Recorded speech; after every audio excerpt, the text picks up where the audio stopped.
สบายดี มาเก็บเห็ดปวกกันพี่น้องเห็ดปวกออกมาดิเอาหยิบเอาบัดนี้นี่ลองเหยียบได้นี่เด้นี่เด้นี่โอ้กำลังจูมกำลังบานพี่น้องเห็ดปวกจิกบ่เห็ดปวกเนี่ยบ่จิ้มก็ได้ลูกไอ้ดึงเอา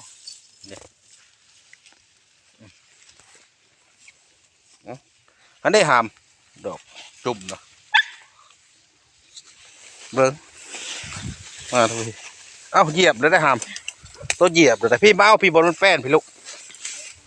แม่ตัวเหยียบได้นี่เห็นบ่เอาตัวที่เหยียบอีกแล้วทางหลังตัวฮะเห็นบ่โอ้คอยดึงเอาเนี่ยมันเกาะกับหญ้านะเด้โอ้ยนี่เด้ดึงเอา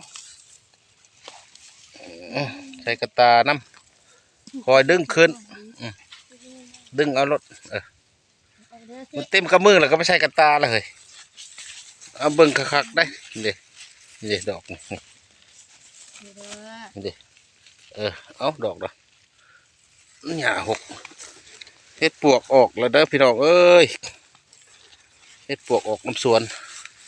คือบ่เอาหมดลูกนี่ถ้าเก็บมันเอื่อยหมดแล้วลูกโอ้มากับผมมาบัดนี้เอาเบิ่งข้างในได้เอามันหมดได้เลยนี่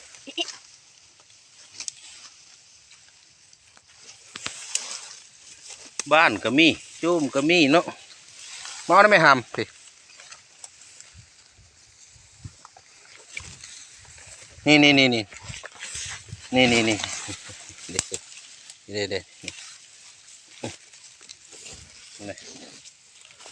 เอาเก็บเอาคอยดึงขึ้นมันเกาะกับหญ้าเห็ดปวกจิกเนาะหน่อยได้หรือเปล่าเพ่นี่ยิงลักเพ่โอ้พี่น้องเอ้ยเพ่นี่เด้พี่มาเอาจุ่มนี่ก่อนลูกยิงลีมาเอาพี่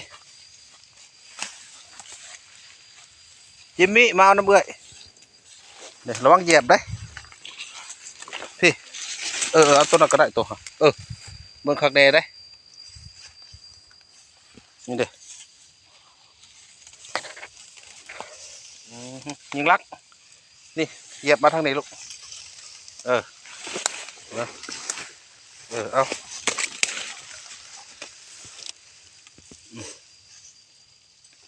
หมูมักใหญ่เติบพี่น้องเลยได้ยุหมอแกงหนึ่งนี่เก็บเอาบ่ได้เอาไม้จิ้มบ่ได้เอามีดจิ้มดอกพี่น้องเลยเพราะว่าให้เพิ่นเกิดอีกให้เพิ่นมีเชื้อเพิ่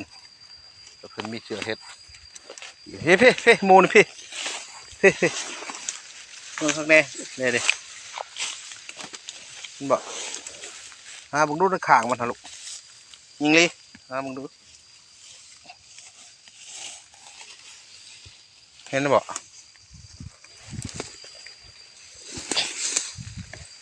มากับพ่อมาเนาะ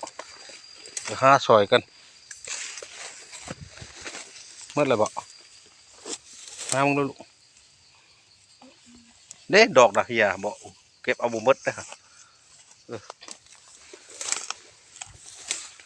มึงดู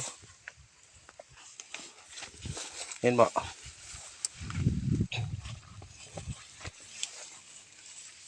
บุเลาะเบิ่งคักมันหกหญ้าลายทางนั้นเด้เลาะไปแล้วบ่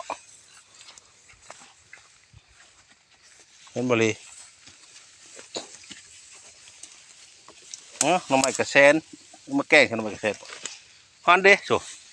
พี่น้องเอ้ยเด้ได้หม้อแกงหนึ่งได้นี่ได้